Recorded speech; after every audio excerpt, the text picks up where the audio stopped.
sama gue di channel Hikmoto Daily. Buat kalian yang baru gabung di sini atau baru nonton di sini, silahkan like, subscribe, dan share ke teman-teman kalian guys ya. Oke, thank you banget. Nah, untuk saat ini kita akan bahas tentang bagaimana caranya membuka usaha dengan modal sendiri ya, atau dengan modal tabungan sendiri yang udah ditabung, yang udah lama, akhirnya ingin buka usaha baru ataupun pengembangan si uangnya itu agar bisa beranak.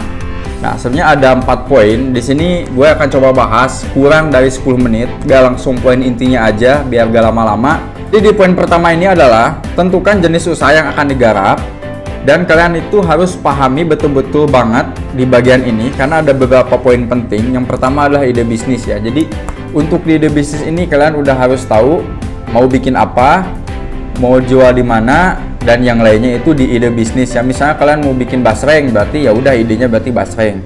Nah, untuk masalah ide dan distribusi dan marketing itu secara komplitnya nanti akan gue bahas di konten selanjutnya. Dan yang kedua adalah distribusi ya. Bagaimana caranya si produk ini bisa sampai ke tangan konsumen.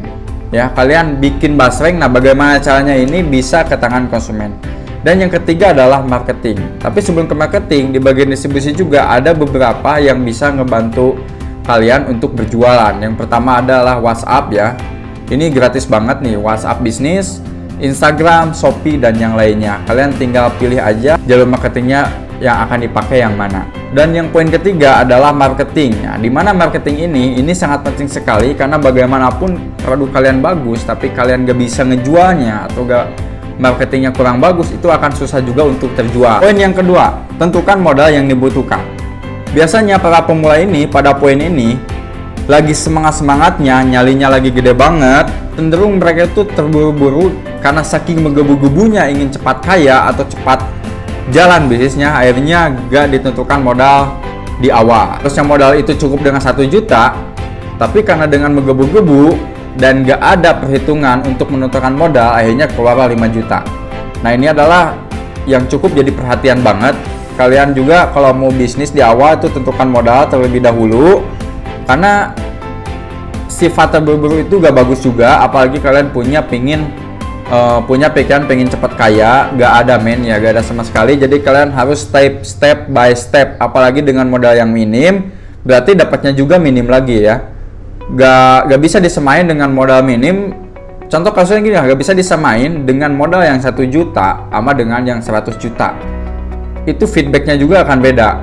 Tapi kalian untuk pemula, kalian pelan-pelan aja, learning by doing aja, nikmatin aja prosesnya.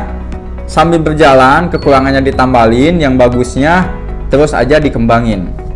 Terus poin yang ketiga, usahakan modal itu seminimal mungkin ya. Usahakan modal seminimal mungkin.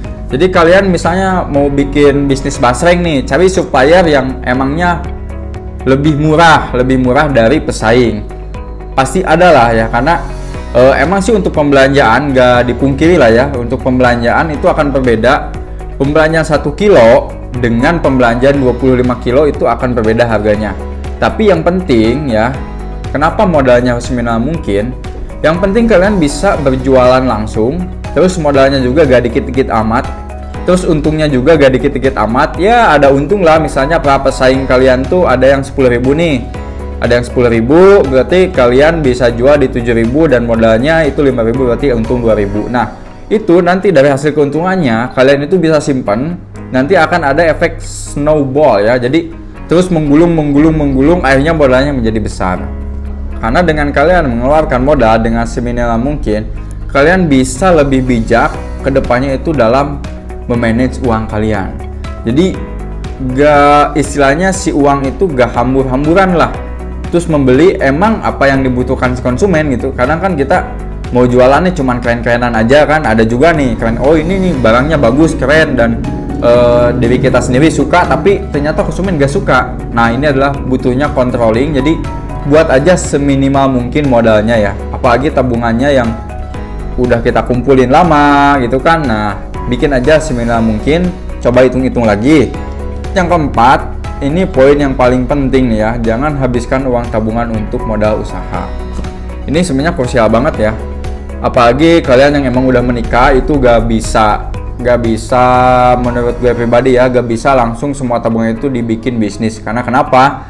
kalian udah punya tanggungan, apalagi kalian cowok gitu kan, apalagi kalian cowok itu udah punya tanggungan, udah punya tanggung jawab, harus nafkahin dan yang lain-lain. Berarti kalian harus lebih bijak lagi untuk menganggarkan modal untuk usaha gitu kan. Jangan dihabiskan semua, karena kenapa? Biasanya di pertengahan jalan bisnis itu mengalami penurunan. Nah, setelah penurunan itu akan bisa nanjak kembali, bisa bagus kembali, atau bisa turun atau bangkrut.